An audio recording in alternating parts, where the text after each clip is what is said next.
Muy buenos días, les doy la más cordial bienvenida a nuestro encuentro digital de ciclo de charlas organizado por Banco Santander. Mi nombre es Rodrigo Machuca, gerente de Santander Universidades e Instituciones, y de ya les agradezco el interés y la motivación por participar en este interesante ciclo de charlas que hemos creado pensando en ustedes. ¿Quién podría imaginar que hace 6 meses atrás la situación que estamos viviendo hoy día? Ya son varias las empresas e instituciones que han decidido volver a su lugar de trabajo y algunas que nunca dejaron de asistir, como es el caso nuestro, que siempre tuvimos un alto porcentaje de sucursales abiertas, con turnos, por supuesto. Al inicio, como todos, aprendiendo sobre la marcha, pero ya desde hace algunos meses nos empezamos a asesorar con expertos en salud para comenzar a preparar nuestro regreso a edificios centrales y nos hicimos una serie de preguntas, como si realmente estábamos preparados, si sabíamos cuáles eran los procedimientos y protocolos para estar juntos en un mismo espacio de trabajo, qué elementos de seguridad e higiene debería entregar nuestro empleador, qué hacer en caso que se debiera tomar algún transporte público o cómo manejarnos ante algún caso de contagio de COVID. Y otras preguntas más que obviamente siempre nos hicimos. Grandes empresas, pequeñas y medianas empresas e instituciones de diversa índole, como por ejemplo educación, se encuentran en este actual desafío y es muy necesario saber cuál es el procedimiento recomendado y los protocolos para un regreso seguro a la oficina y a las salas de clase. Por esa razón, pensando en ustedes y en alguna forma de apoyar a estos nuevos tiempos, desarrollamos esta charla que esperamos pueda contestar algunas de las preguntas que todos nos hemos hecho en algún momento. Bueno, para esto nos acompaña la doctora Claudia Pams, que es profesora asociada y jefa del Departamento de Salud Pública de la Facultad de Medicina de la Pontificia Universidad Católica de Chile, y la doctora Paula Bedregal, que es médica, especialista en salud pública y profesora titular de la División de Medicina Familiar y Salud de la Facultad de Medicina también de la Universidad Católica. Al terminar la exposición de las doctoras, pueden hacer preguntas a través del chat y estas se responderán una vez finalizada la presentación. A continuación dejo con ustedes a la doctora Claudia y a la doctora Paula. Muchas gracias nuevamente por acompañarnos.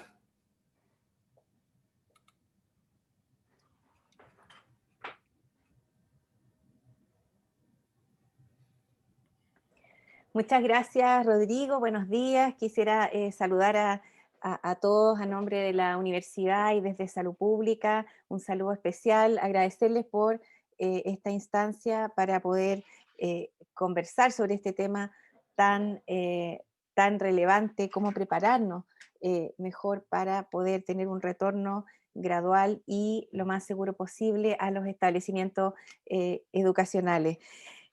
Quiero contarles que en el formato de este seminario vamos a tener una presentación de alrededor de unos 25 minutos, luego de lo cual vamos a poder tener un espacio para recibir las preguntas. Las preguntas las pueden ir enviando a través de la función de preguntas y respuestas. Hay un chat donde vamos a ir recogiéndolas para tomarlas hacia el final.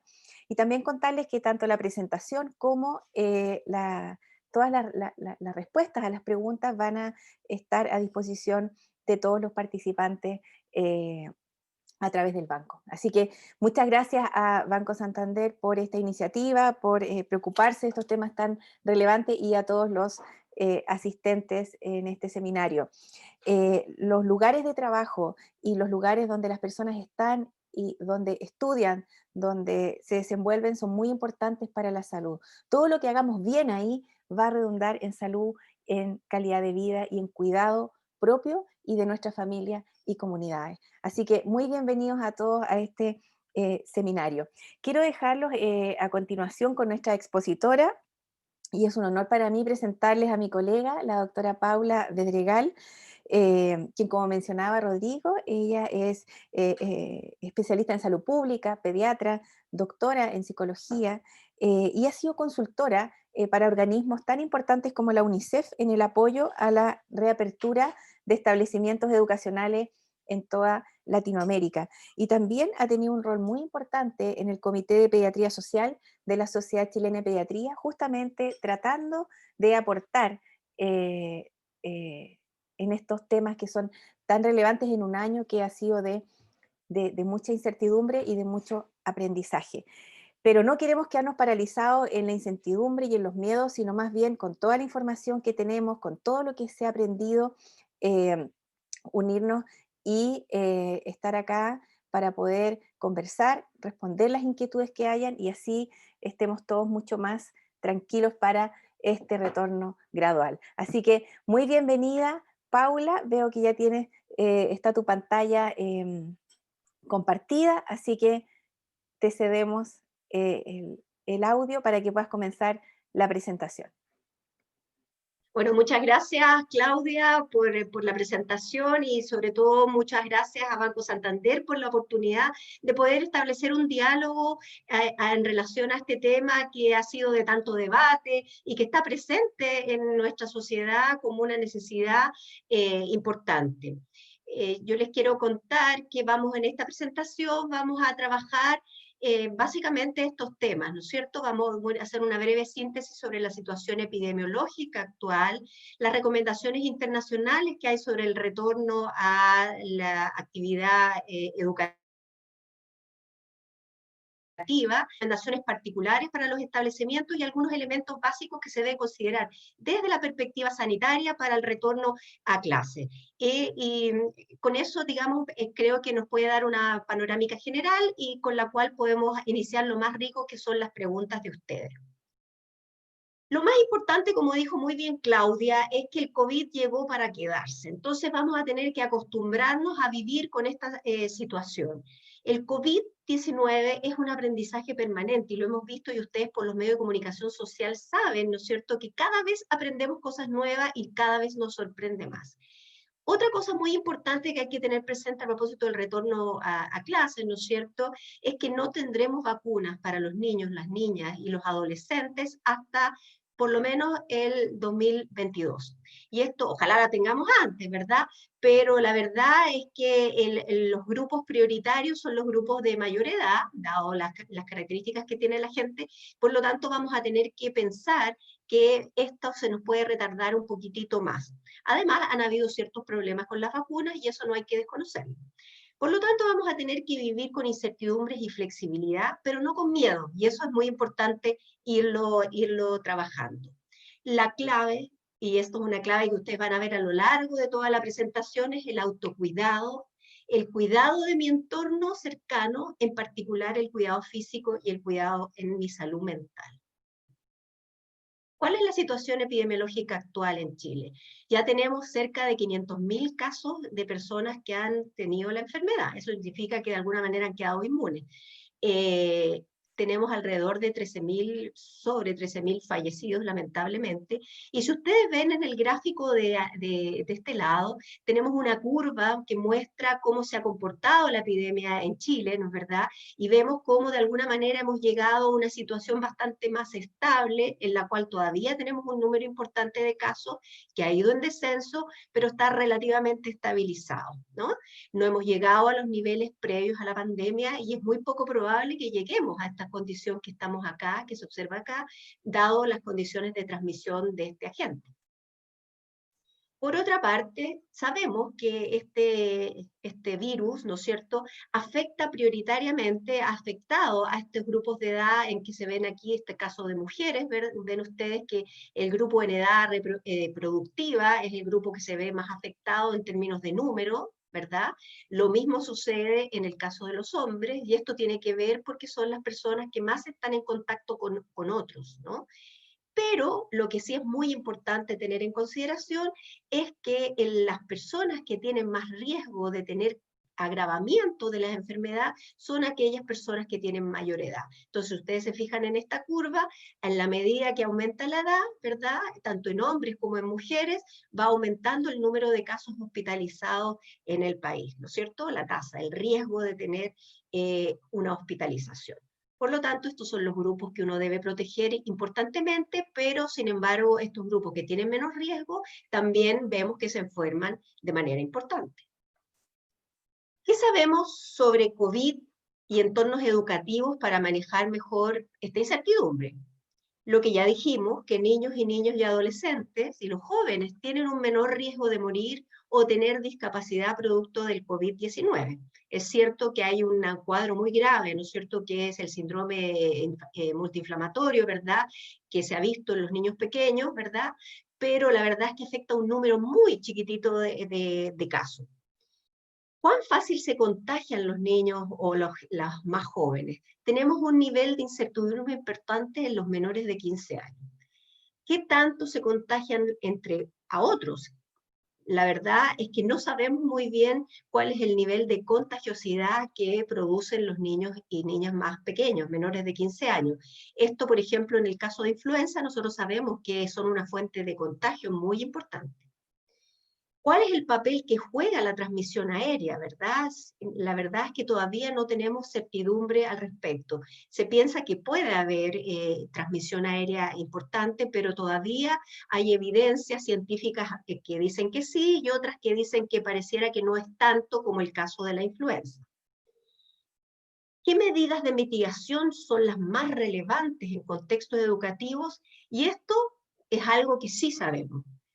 Sabemos que hay que evitar grandes aglomeraciones, sabemos que hay que mantener distancia física en lo posible y sabemos que el lavado de manos, por sobre todo, es lo más importante en conjunto con el uso de las mascarillas.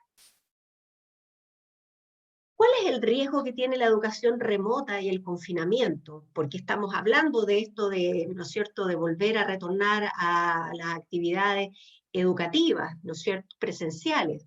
Primero porque existen riesgos en la educación remota y existen muchos estudios, este es uno de los primeros que salió, que fue una revisión sistemática publicada en una revista de muy buena calidad, en que muestra que en todo el mundo el gran problema es que no todas las personas, no todos los niños y no todos los jóvenes tienen un acceso remoto de calidad. Y cuando hablamos de acceso remoto de calidad no significa solamente tener, por ejemplo, acceso a Internet, sino que este Internet sea estable a lo largo de la jornada en que están conectados para sus actividades educativas. Hay carencias en la relación persona a persona que no permite ciertos aprendizajes, y esto es particularmente importante y en el mundo se ha estudiado que lo más relevante del contacto persona a persona para efectos educativos tiene que ver con los niños que están equivalente a nosotros en medio mayor hasta quinto básico, ¿no es verdad? Ese grupo de niños, y aquellos que tienen necesidades especiales que siempre se nos olvidan y que la verdad se favorecen, el trabajo remoto se les puede hacer muy complejo. La reducción de acceso a servicios complementarios, sin duda. La educación en Chile, por ejemplo, no es solo acceso a actividades de aprendizaje, sino hay otros elementos que la acompañan que son muy relevantes, como programas específicos de salud o apoyos de salud y la alimentación. Y el otro gran riesgo ha sido, y se ha visto en el mundo, el tema de la deserción escolar. En relación al confinamiento, nosotros sabemos que en los niños y en los jóvenes, ¿no es cierto?, se afecta la salud física, básicamente por el tema de la actividad física, y se ha visto, y ya están apareciendo los primeros estudios que muestran un aumento del peso, en particular, mayor riesgo de obesidad. También la alimentación ha sido de mala calidad, y esto es un tema que preocupa, y en Chile, que tenemos una alta tasa de obesidad y sobrepeso, preocupa de manera mayor. En términos de salud mental también, sabemos que la exposición prolongada a pantallas, que nosotros estamos haciéndolo ahora porque hay educación remota, no es lo más favorable, tiene algunos riesgos para la salud de manera específica. Y también se ha visto que el confinamiento, sobre todo en lugares en que existe hacinamiento o que no existen las condiciones de habitabilidad apropiada, el riesgo de exposición a violencia y a mayor ansiedad en los niños ha sido un elemento y la tónica a lo largo del mundo. Y lo que no sabemos es el impacto global que esta experiencia de pandemia y de confinamiento y de educación remota tendrá a mediano y largo plazo, y es algo que tendremos que ver. Entonces, la pregunta es ¿cuándo abrir, verdad? Y hay 6 elementos que son claves, y esto la Organización Mundial de la Salud lo ha transmitido de manera categórica. Primero es que la epidemiología local, o sea, el nivel de transmisión comunitaria del agente viral, debe permitir que haya la posibilidad de abrir, y eso lo vamos a ver para Chile. El balance entre el riesgo de abrir, ¿no es cierto?, de poder reactivar las actividades educativas presenciales versus los riesgos, versus los beneficios, se tienen que calibrar no solamente para los niños, niñas, adolescentes y jóvenes, sino en general para la comunidad educativa. La capacidad de detección y respuesta debe estar bastante clara, ¿no? Las autoridades de salud deben actuar rápidamente frente a esta posibilidad. La capacidad que tengan los establecimientos educativos para operar de manera segura, de manera sanitariamente segura. Y por cierto que hay una colaboración y coordinación entre salud y educación para poder llevar adelante los protocolos correspondientes y que haya medidas externas fuera de los establecimientos educativos que permitan, ¿no es cierto?, dar una cierta seguridad, por ejemplo, en términos de los traslados y cosas de esa naturaleza. Las recomendaciones internacionales han mostrado, y esta es la Coalición Mundial por la Educación, que probablemente muchos de ustedes ya conocen, ¿verdad?, que hay que tener en claro que el principio fundamental que debemos resguardar es el interés superior de niños, niñas, adolescentes, y por cierto los jóvenes hasta los 24 años se considera que son sujetos en particular de la Convención de los Derechos de los Niños. Los ejes fundamentales, y que esto es muy importante tener claro, es que por un lado hay que mantener el fortalecimiento de la educación a distancia, lo vamos a conversar después, pero por otro lado facilitar elementos de reapertura. Y estas dos cosas hay que hacerlas de manera simultánea. Por otra parte, las estrategias deben contextualizarse y adaptarse a las necesidades locales y la comunidad educativa, y por cierto, considerar esta situación como una oportunidad para catalizar una mejor respuesta, ¿no es cierto?, en términos de la aprendizaje, de acceso equitativo a la educación y fortalecimiento de la salud y la seguridad en los entornos educativos. Entonces, verlo también como una oportunidad para hacer ciertos arreglos que habían quedado rezagados previos a la pandemia. En términos de salud, los ejes fundamentales son las operaciones escolares seguras y, por cierto, el resguardar el bienestar y la protección de la comunidad educativa. ¿Qué grupos abrir? ¿Partir por dónde? A nivel internacional, y esta es una revisión muy interesante que han hecho algunas consultoras en Estados Unidos, pero a nivel mundial, se considera que los que deben urgentemente retornar son especialmente aquellos estudiantes que tienen necesidades especiales de educación, que no pueden ser abordados a través de una educación a distancia. Aquellos jóvenes o niños que están en condiciones de vulneración de derechos también deben ser objetos o deben ser personas que deben rápidamente acceder a la educación presencial. En segundo lugar, el otro grupo de prioritarios son aquellos hijos cuyos padres requieren tener a los niños en un sistema más protegido como son los establecimientos educativos. Y en particular son aquellos hijos de trabajadores que están en funciones esenciales. Por ejemplo, los trabajadores de la salud, ¿verdad?, que tienen que ejercer su labor porque esto nos ayuda a todos para combatir la pandemia, pero los niños tienen que tener algún lugar donde puedan estar protegidos y además recibir la educación correspondiente. Entonces, estos dos grupos son verdaderamente prioritarios en términos de lo que hay que hacer.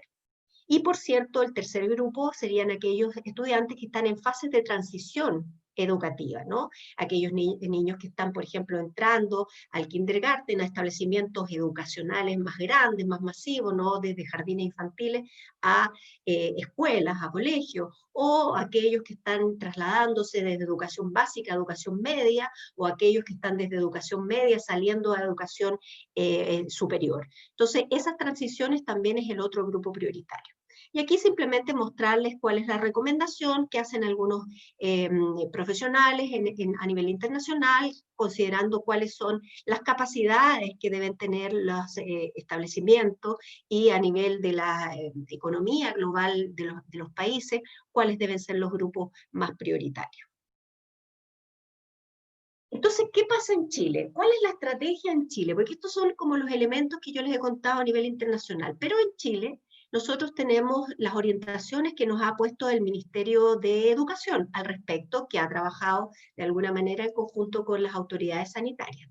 Estas orientaciones están en este documento que es muy importante, que todos ustedes me imagino lo deben tener, pero lo deben leer, pero así a concho, para tener claridad de lo que hay que hacer, que son las orientaciones para los establecimientos educacionales en paso 3 y 4. Está pensado sobre todo para la educación escolar, pero sin duda tiene elementos que son transversales para todo el sistema educativo, le hace educación inicial como también educación superior.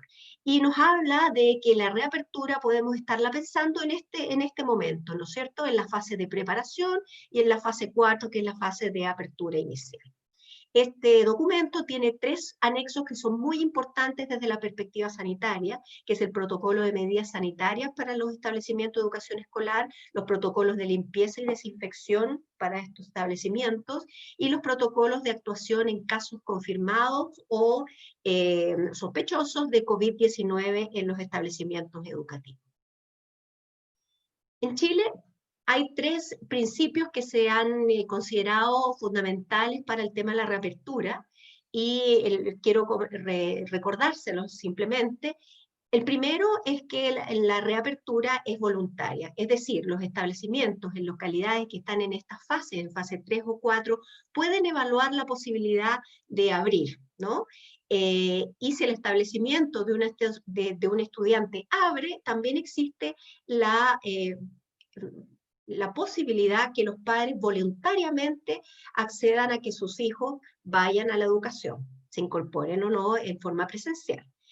Simplemente recordarles que en fase 3 la posibilidad de estar en espacios abiertos es para 25 personas más o menos, de acuerdo al tamaño, y en espacios cerrados a 5. Y aquí nosotros tenemos, en el caso de la educación, algunas salvedades que los vamos a conversar, que no es tan estricto como el caso, por ejemplo, esto es para restaurantes o tiendas o establecimientos comerciales. Lo mismo pasa en el caso de los aforos para establecimientos de esta naturaleza, las características que deben tener como máximo, ¿no?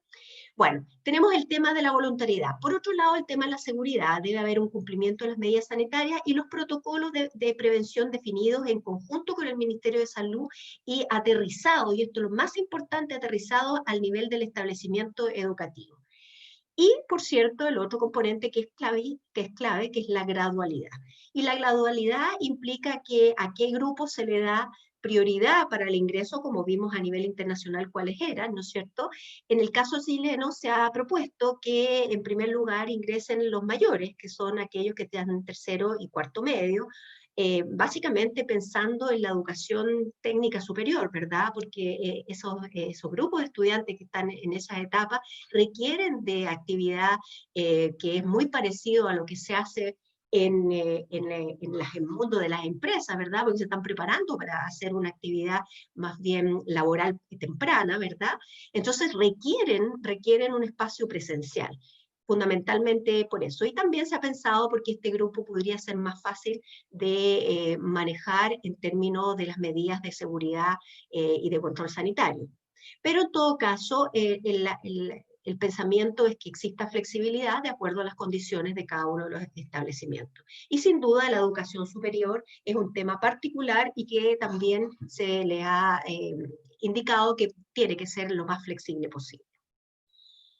Las medidas son estos 7 pasos, el Ministerio de Educación los ha planteado como los pasos básicos para el retorno voluntario, seguro y gradual. Hay 3 de estos elementos que son externos y no son del establecimiento educativo, que tienen que ver con las condiciones sanitarias, que el Ministerio provea de los protocolos básicos para los establecimientos, ¿verdad? Que la entrega de estos kits sanitarios, básicamente para poder partir, ¿verdad?, la actividad presencial. Y esto es lo más relevante desde la perspectiva de los establecimientos educativos, que son las medidas internas que se deben hacer, ¿no es cierto? Cuáles son las medidas y la organización del funcionamiento del establecimiento, cómo la comunidad educativa se informa y sabe de lo que debe hacer y lo que puede, cuáles son las formas de trabajar el retorno, la inducción que deben tener los asistentes de la educación y, por cierto, los educadores y el personal de apoyo que va a trabajar en las organizaciones educativas, y, por cierto, oficializar el plan en la Seremi de Educación. Y esto es básicamente oficializarlo a través de un sistema que es muy sencillo, que es completar un oficio que se envía una solicitud a la Seremi de Educación junto con la entrega de un plan de reapertura, y existe un flujograma que es el que la autoridad ha elaborado para solicitar esta reapertura. O sea, la reapertura tiene que ser solamente, se puede, en la medida que exista autorización por parte de la Seremi de Educación, en el caso de fase 3 y 4, y en el caso de la fase 3, o sea, aquellas organizaciones que quieran abrir en estas condiciones de transmisibilidad de la gente, ¿verdad? La fase de la pandemia, nosotros solamente pues, se podrán abrir aquellos que tengan tanto la aprobación de la Seremi de Educación como la verificación de la Seremi de Salud de que hay condiciones sanitarias para la reapertura. Pero lo más importante es qué hacer al interior del establecimiento. Y esto es como el ojo que uno tiene que poner. Y lo que es clave es aquí contar con un equipo COVID-19 que pueda realizar, tomar las decisiones y acuerdos para trabajar al interior del establecimiento. Esto debe hacerse en etapas muy tempranas y yo me imagino que la mayor parte de ustedes ya lo tienen, ¿verdad?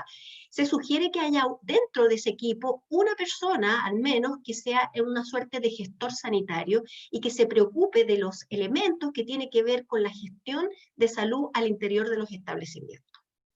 Obviamente este equipo tiene que estar informado de todos estos protocolos y la situación epidemiológica y es algo que debe estar hecho a priori, ¿verdad?, antes de la reapertura, pero debe mantenerse en forma estable en el momento de la apertura y el momento posterior en que ya estamos en una fase de realizar actividades normales. Porque lo que nosotros esperamos es que lo que estamos viendo en los países más desarrollados, en que haya momentos en que haya mayor apertura, otros que haya cierres parciales de los establecimientos o cierres totales, o hay que estar muy pendiente de lo que está pasando con la pandemia en la comunidad en general.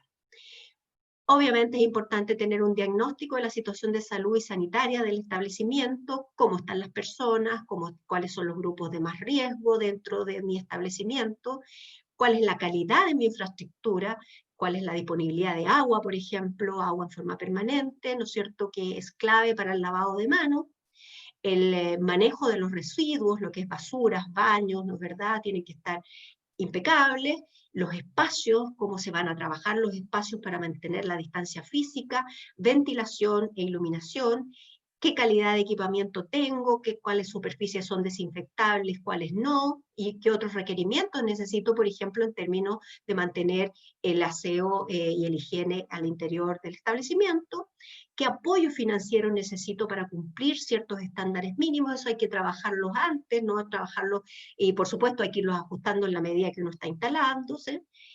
¿Qué alianzas tengo con mis referentes de salud? Aquí el Ministerio de Educación ha dicho que de alguna manera va a haber un referente vinculado con la Seremi de Salud y eso es muy importante que ustedes lo tengan muy, muy claro quién es y cómo van a ser el mecanismo de comunicación permanente, precisamente para hacer todos estos elementos que están aquí, ¿no es cierto? ¿Qué protocolos operativos tengo para la mitigación al interior del establecimiento? ¿Cuál es el plan de comunicación que tengo con mi comunidad educativa? Eso es muy importante. ¿Y cuál es el plan de apoyo a la comunidad en general, en particular en términos del bienestar psicosocial que es tan importante en la pandemia?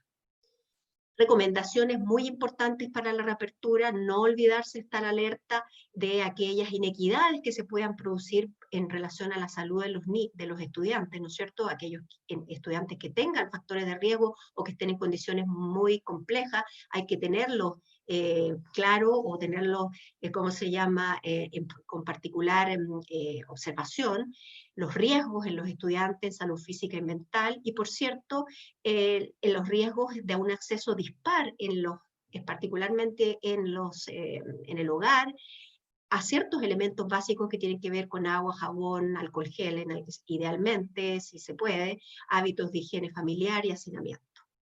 Estas son las medidas que el Ministerio de Educación junto con Salud han establecido. Estas de arriba, ustedes ya las conocen, ¿no es cierto? Tiene que ver con sanidad, ¿no es verdad? El distanciamiento físico y el uso de mascarilla. Y estas tienen que ver más con el ámbito de la educación en particular, que tiene que ver con cómo implementar horarios diferidos de entrada, el distanciamiento en las salas de espera, ¿verdad? Cuál va a ser el control de temperatura, lo que se llama aduana sanitaria, el que puede hacerse en el hogar, como la toma de temperatura diaria a los niños que van a ingresar a actividades presenciales y el chequeo de síntomas respiratorios, para lo cual hay que capacitar a los apoderados, o bien trasladar esa aduana sanitaria al ingreso a los establecimientos educativos, que también debieran realizarlo todo el personal que trabaja en el establecimiento. Cómo se van a realizar las actividades de educación física, que tienen que ser en lugares abiertos, las reuniones con los apoderados, que deben ser reuniones, evitar las reuniones presenciales, ventilar la sala de clase, cumplimiento de protocolos y la comunicación efectiva. Una medida clave tiene que ver con el testeo, la trazabilidad y el aislamiento. Y yo quiero poner esto para nosotros como salubristas, es como diríamos, el punto más importante para controlar una pandemia, ¿no es cierto? Tener la posibilidad de testear a casos sospechosos y probables de enfermedad, poder trazar cuando ha habido un caso, ¿verdad?, que se detecta, trazar sus posibles contactos, eso es fundamental. Y cuando nosotros estamos pensando en reapertura, esta trazabilidad se hace crítica, porque tenemos que rápidamente, si hay un caso, ¿no es cierto?, tenerlos aislados y a los casos probables poderlos testear. Entonces, nosotros sabemos que existen 3 tipos de casos COVID-19. El caso confirmado, que es aquel que tiene una PCR positiva, que todos lo conocemos. El caso probable, que es una categoría nueva que ha incorporado el Ministerio de Salud para ampliar un poco los criterios y poder detectar más, que es la idea, ¿verdad?, para poder controlar mejor la pandemia. Y los casos sospechosos, que son aquellos que tienen síntomas o eventualmente están hospitalizados. Pero en el caso de establecimientos educativos, los que tienen síntomas típicos de la enfermedad que pudieran estar infectados por COVID. ¿Qué hacer en la comunidad educativa frente a estos casos confirmados o estos casos probables? Por ejemplo, un caso probable es una persona que se hizo una PCR y la PCR le salió indefinida, porque puede salir o positiva o negativa o indefinida. Entonces, cuando es indefinida, se considera como si fuera un caso confirmado en realidad, y se debiera tratar de la misma forma. Entonces, ¿qué hacer? Tenemos un caso típico que pudiera pasarnos en nuestro, por ejemplo, colegio. Un caso confirmado que vive con un miembro de la comunidad educativa. Por ejemplo, un papá que está positivo para COVID, que vive con su hijo que está yendo al colegio. Entonces, lo que hay que hacer, obviamente, es una cuarentena preventiva por 11 días de esa persona que está en contacto con ese miembro. O sea, ese estudiante va a tener que hacer una cuarentena preventiva por 11 días, no va a poder asistir al colegio. Pero en el colegio, ¿qué se va a hacer? No se suspenden las clases, solamente se hace cuarentena ese niño que estuvo en contacto con esa persona que era un caso confirmado o un caso probable. Otra posibilidad es que el estudiante haya tenido la enfermedad, tenga la enfermedad, o sea, un caso confirmado, un caso probable. En ese caso, esto puede darse 2 días antes del inicio de los síntomas o de la toma del PCR. ¿Qué pasa con ese estudiante? Ese estudiante obviamente tiene que ya no solamente una cuarentena, en ese caso debe ser aislado, ¿verdad? Iniciarse un proceso de indagación, quienes han estado en contacto con este estudiante, y por cierto, debe haberse a nivel escolar o a nivel del establecimiento educativo, debe suspenderse las clases del curso completo por 11 días. Si tengo 2 o más casos en esta situación, se debe hacer exactamente lo mismo. Lo más relevante a nivel del establecimiento educativo es suspensión de las clases del curso completo, le hace del curso de cada uno de estos niños, o eventualmente se puede pensar, si ha habido mucho movimiento al interior de la escuela, y eso hay que conversarlo con las autoridades de salud, ¿verdad?, es suspender el establecimiento completo. Y en el caso de que haya un docente o un asistente de educación o un miembro del equipo directivo, se plantea la posibilidad de que suspendan las clases por 11 días. Entonces el mensaje aquí es claro, que nosotros vamos a tener las reaperturas, no significa una reapertura para siempre, sino que vamos a tener esta flexibilidad de abrir y cerrar en la medida que tengamos casos que se nos puedan presentar. frente a un caso sospechoso que solamente tiene síntomas, por ejemplo, un estudiante o un técnico de educación que tiene síntomas sospechosos de que pueda ser COVID, como los que ustedes ya conocen, que están acá, ¿verdad? En ese caso, esa persona debe ser rápidamente aislada, ojalá no asistir al establecimiento educativo, o si está en el establecimiento educativo, aislarlo en algún lugar, avisar en el caso de un estudiante, avisar a los apoderados que correspondan, y rápidamente esa persona lo que debe hacerse es tomarse un examen de PCR. Hay recomendaciones particulares que son importantes, que es relevante que ustedes lo tengan. Hay orientaciones que son específicas para el caso de los técnicos profesionales, por lo que yo les comentaba, ¿no es cierto? Ellos tienen prácticas en espacios laborales que realmente deben seguir los protocolos sanitarios de los espacios laborales, ¿verdad? Así que aquí hay algunos elementos que son importantes de considerar. En el caso de los establecimientos de educación parvularia, como se trata de niños pequeños, tienen ciertas particularidades el retorno a la reapertura, ¿verdad?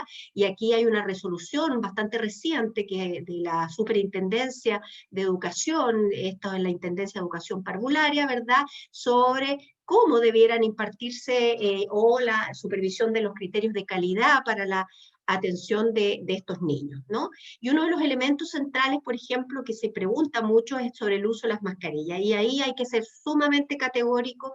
El uso de mascarillas en niños solamente debiera realizarse sobre los 3 años. En los niños entre 3 y 6 años que están en educación parvularia, deben solamente mantenerlas cuando están bajo supervisión de un adulto. Sin supervisión del adulto no deben usar mascarillas porque existe riesgo de asfixia, y hay evidencias contundentes de eventos, por ejemplo, en otras pandemias, en que se ha usado este dispositivo, ¿verdad?, en que se ha visto problemas de asfixia importantes, ¿no? Y además que si no se usa apropiadamente, el remedio es peor que la enfermedad, porque se produce una suerte de mal manejo y mayor posibilidad de contagiosidad para los niños. Otras recomendaciones particulares tienen que ver con la educación superior. Aquí hay que regirse y estar muy alerta a lo que la Superintendencia de Educación Superior está entregando en términos de la vuelta a la normalidad en el caso de la educación superior y cómo se debe hacer. Y algunos puntos finales que quiero dejarles a ustedes como inquietud es el tema del transporte escolar. Hay que favorecer, ojalá, el transporte activo, caminar, uso de bicicleta, y si se usa algún tipo de transporte familiar o escolar, tener claridad y que se entregue la información apropiada de cómo se van a mantener la higiene al interior del transporte escolar. Y aquí hay algunas recomendaciones que a mí me parecen importantes. Y por otro lado, el uso del transporte público. Sabemos que es importante mantener ciertas cosas como el evitar tocar superficies, no olvidar la distancia física y utilizar distintos medios de pago que nos tengan contacto. Y esto, de alguna manera, esto último se está haciendo en cierta medida, ¿verdad?, a través de las tarjetas VIP, pero también es importante sobre todo estos dos elementos previos, ¿no?, en la medida de lo posible. En los establecimientos el tema de la ventilación es crítica, ¿no? Aumentar la ventilación de los espacios, ojalá el trabajo al aire libre sea lo prioritario en la medida de lo posible, y si ustedes tienen dispositivos de aire acondicionado, tener claridad que deben cumplir ciertos estándares como los que están acá, ¿no? Se pueden instalar purificadores de aire, evitar la recirculación del aire, porque eso es fatal, porque lo que hace es, si hay a una persona infectada, es transmitir al resto, y bueno, y mantener recomendaciones internacionales al respecto de la ventilación. La comunicación, habíamos visto que era un tema central, ¿verdad?, con la comunidad educativa, y aquí el Ministerio de Educación ha presentado estos como suerte de póster para poderse comunicar con apoderados, con docentes y asistentes de la educación y con estudiantes, pero sin duda cada establecimiento debe generar sus propios sistemas de comunicación, conociendo bien cuál es el mecanismo que utilizan las personas. Y en esto quiero ser súper clara, porque muchas veces se utilizan mecanismos que no, los apoderados, por ejemplo, no usan. Entonces uno tiene que tener claridad de cuál es el mecanismo mejor. Por ejemplo, hay apoderados, yo sé que en algunos establecimientos el tema del chat, por ejemplo, por grupos de papás, es lo que más se usa. Bueno, privilegiar eso. En otros establecimientos el uso de las radios comunitarias, por ejemplo, es otra forma de comunicación muy utilizada. ¿Ah? Y en educación superior, por supuesto, el tema de los estudiantes y el trabajo con ellos es clave. No olvidar que la comunidad educativa viene dañada de alguna manera por la experiencia de la pandemia y la salud mental es clave. Y aquí yo quiero recordarles que existe una página web que es la Saludablemente, donde están ayudas, ¿no es cierto?, que existen para la comunidad educativa en particular acá, pero para las comunidades en general en los distintos contextos en que se encuentra, y con aportes específicos que nos pueden ayudar a trabajar con nuestra comunidad educativa, en el caso de la comunidad educativa, y en forma personal, cuidando el bienestar de todos los miembros de esta comunidad.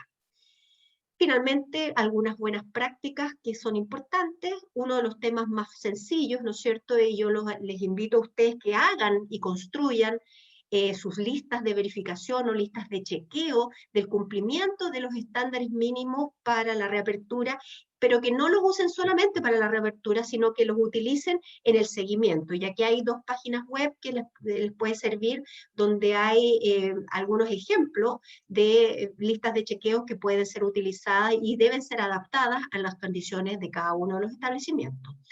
Y otro punto muy importante, que es el relevante sobre todo para el tema de la trazabilidad, que habíamos hablado que era relevante para el control de la pandemia, tiene que ver con considerar algunas cosas. Primero, la buena práctica a nivel internacional ha mostrado que la educación se va a mantener de manera híbrida hasta que tengamos vacunas, ¿verdad? O hasta que el control de la pandemia sea más importante. Eso significa que va a haber componentes probablemente a distancia y otros componentes presenciales, ¿verdad? Y en esto tenemos que hacer algunos esquemas, y algunos esquemas que se han utilizado a nivel mundial es, por ejemplo, la reapertura gradual por nivel, como es lo que está proponiendo el Ministerio de Educación, pero también se puede hacer, por ejemplo, que haya un día de apertura para un nivel y 4 días en línea. Eso va a depender obviamente del contexto y la disponibilidad de conexión. Lunes a miércoles un grupo, martes y jueves otro grupo, ¿no es cierto? Y viernes descanso. ¿Ah? Eso se ha favorecido en algunos países, sobre todo para dar más libertad a la comunidad educativa y en particular a los educadores, porque esto demanda mucho trabajo. Un calendario dividido, un grupo AM, otro PM, y esta estrategia de burbuja ha sido muy interesante y es muy buena para la trazabilidad. ¿Qué significa?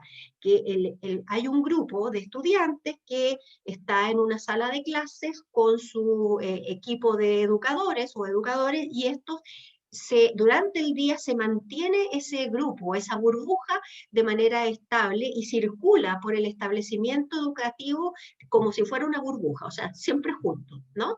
¿Y por qué sirve esto? Porque si hay uno que se infecta, nosotros sabemos claramente quiénes son los posibles contactos y podemos hacer medidas de control mucho más claras y más efectivas, ¿no? También el tema de los cierres cíclicos se ha utilizado.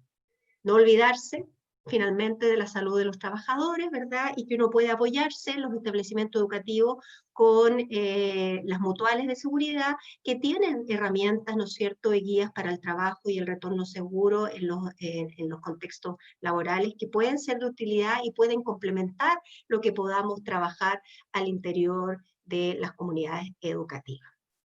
Eso quería contarles para dejar espacio para preguntas, dudas que ustedes pudieran haber tenido sobre esto que hemos conversado, que es tan importante. Muchas gracias.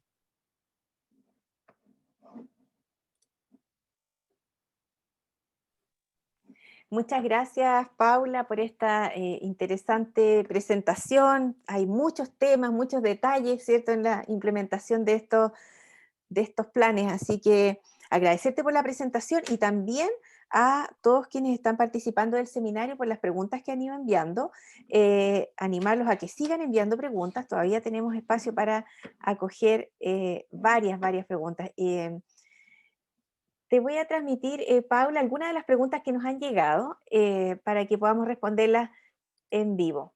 Mira, tempranito, apenas partía tu charla, estaba una pregunta de Gonzalo Fuster, aludiendo a la situación de España, ¿cierto? Y cómo en España sabemos la situación que ocurrió y cómo están aproximándose a una segunda ola o segundo pic mucho más grande que el primero. En tu opinión, como salubrista y experta en estos temas, ¿cómo ves esta situación para Chile? ¿Podemos esperar un segundo pic en diciembre peor que el primero? Bueno, yo creo que tenemos la ventaja de estar observando lo que está pasando en los países desarrollados, ¿verdad? Algunos de ellos que han sido bastante desordenados, la verdad, en términos de mantener ciertas cosas básicas, como es la distancia física, el lavado de manos, el uso de mascarilla, y bueno, y se ven las consecuencias, ¿no? Entonces, en ese sentido, yo creo que esto es más bien un aprendizaje para nosotros para mantener el resguardo que debemos tener en la medida que se va abriendo, ¿no es cierto? Nosotros ya, por ejemplo, en la región metropolitana tenemos algunas comunas que ya están en una apertura bastante avanzada, ¿verdad? Entonces, pero lo más importante es mantenernos súper firmes en las medidas básicas que tiene que ver distanciamiento físico, lavado de manos o uso de alcohol gel y el uso de las mascarillas. Y de parte de la autoridad sanitaria, lo que no debe perderse de vista es el tema del testeo y sobre todo la trazabilidad, ¿ya? Que hemos hablado en la charla bastante al respecto, pero la trazabilidad es clave. O sea, si yo encuentro un caso, un contacto, un caso sospechoso, o un caso probable, o un caso propiamente tal, ¿verdad? Y eso implica rápidamente generar los dispositivos para identificar potenciales otros personas que pudieran estar en condiciones de estar enfermos o bien haber sido contactos y tener que hacer cuarentena. Si eso no lo hacemos bien, en realidad puede pasar lo que ha pasado en España. Yo tengo la esperanza de que en la medida que hemos ido aprendiendo, debiéramos andar bastante mejor. Obviamente esto, nosotros el aprendizaje que tenemos, que los españoles esto les pasó a la salida del verano, ¿verdad? Entonces nosotros también estamos entrando a una etapa de mejor clima, etcétera. Entonces tenemos que tener los aprendizajes de cómo vamos a trabajar en el verano, cómo va a ser, ¿no es cierto?, nuestra vida en el verano, en particular en los lugares de recreación, ¿no? Que ese ha sido el problema en España. Muchas Ellos han tenido, gracias. ellos han tenido muchos problemas de trazabilidad, por cierto. Eso de la trazabilidad, uno no se puede cansar de repetirlo porque es demasiado, demasiado importante. Te voy a transmitir otra pregunta, Paula, en este caso de Priscila Bocángel, aludiendo a un contexto más bien universitario. ¿Las universidades deben oficializar sus planes de retorno? Esa es una pregunta. Y en segundo lugar, si es la universidad la encargada de entregar mascarillas o tal vez algún otro elemento de protección personal a los estudiantes. A ver, voy a partir por la segunda, que es la entrega de implementos, por ejemplo, mascarillas a los estudiantes, en realidad no es obligatorio, no hay ninguna normativa, ninguna norma que obligue a la entrega de eso por parte de las universidades, ¿verdad?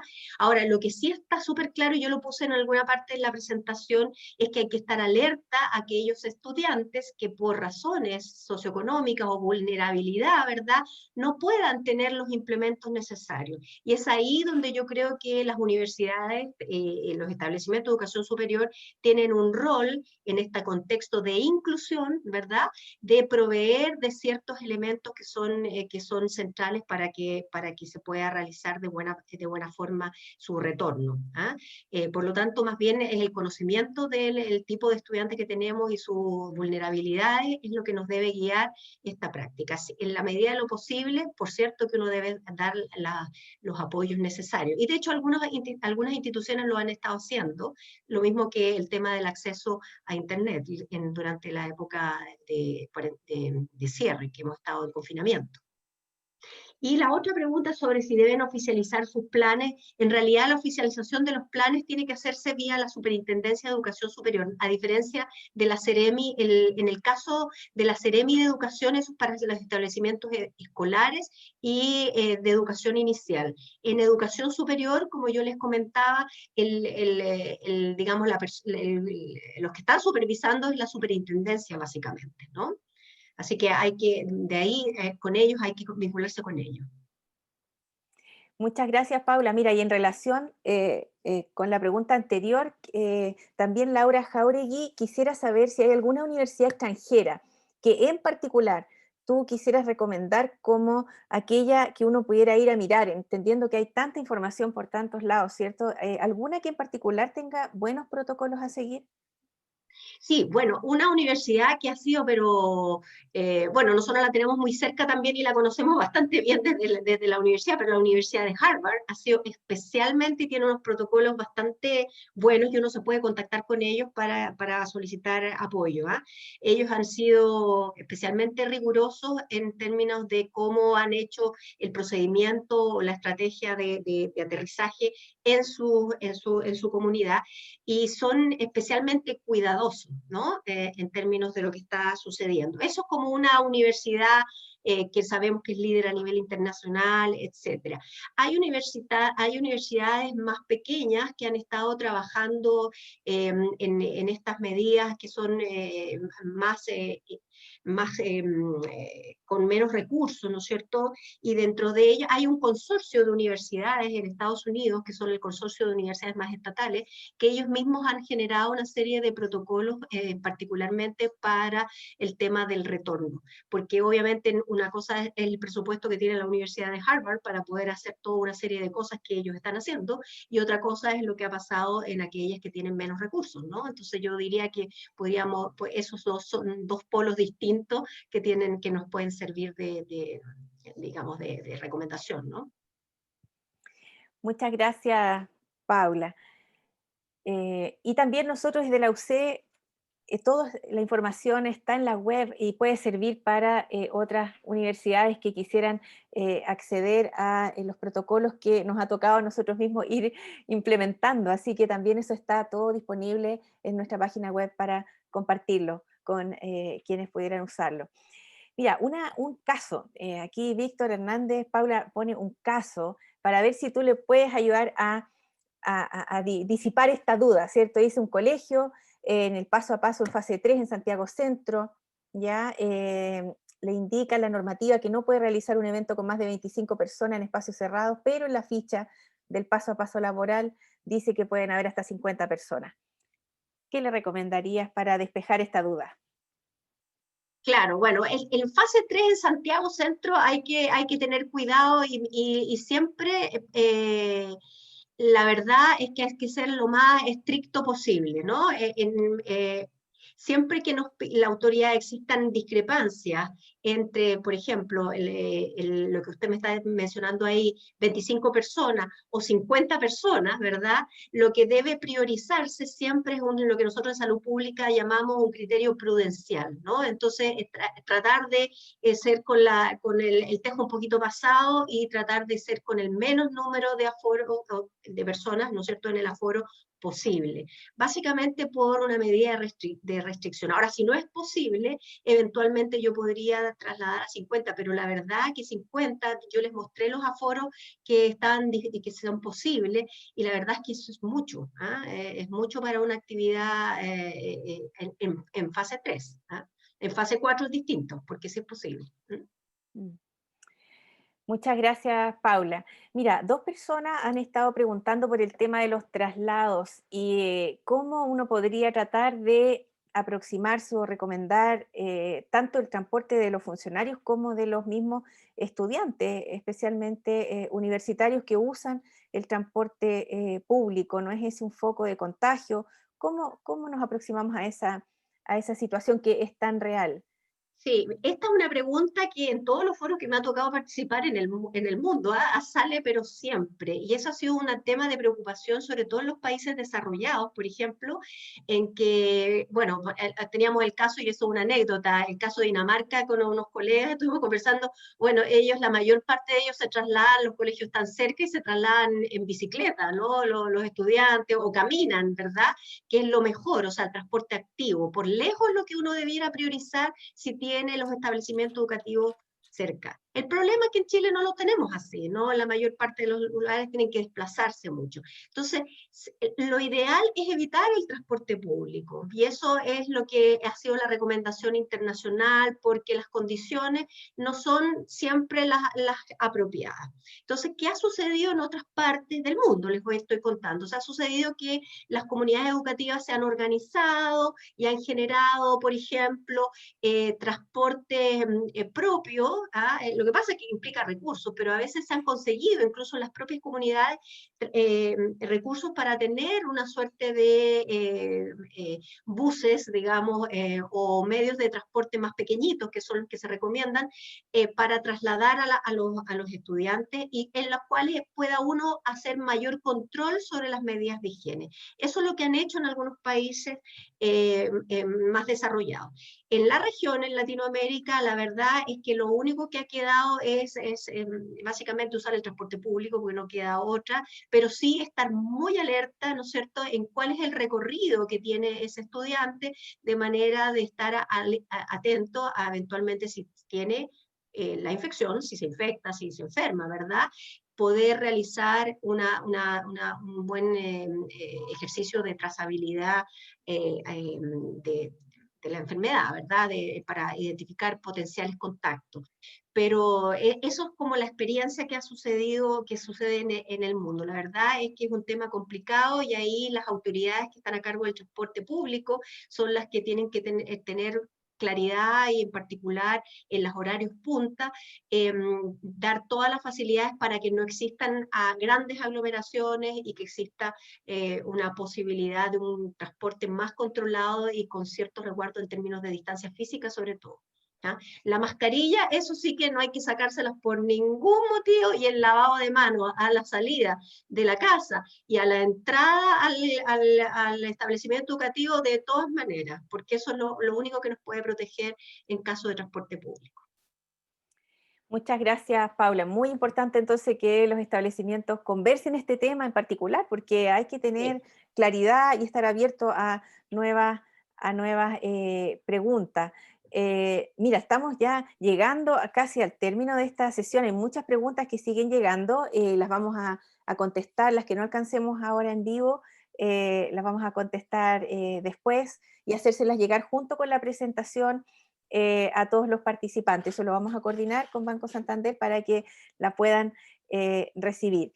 Mira, quiero proyectar ya casi al cierre, Paula, una pregunta de Gabriela Lillo, que está hace rato. En el caso que el contagio provenga de un funcionario, que fue uno de los casos que tú mencionaste, y le corresponda irse a cuarentena o aislamiento de 11 días, ¿qué pasa con las clases en el establecimiento en ese caso? Y también Gabriela nos pregunta, en el mismo caso, cuando uno o dos cursos se tienen que ir de cuarentena, ¿qué hace el resto del establecimiento en cuanto a la continuidad de las actividades educativas?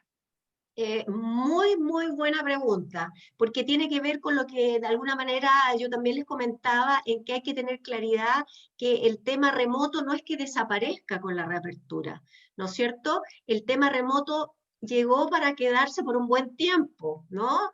Porque vamos a tener estas aperturas y esta cierre en forma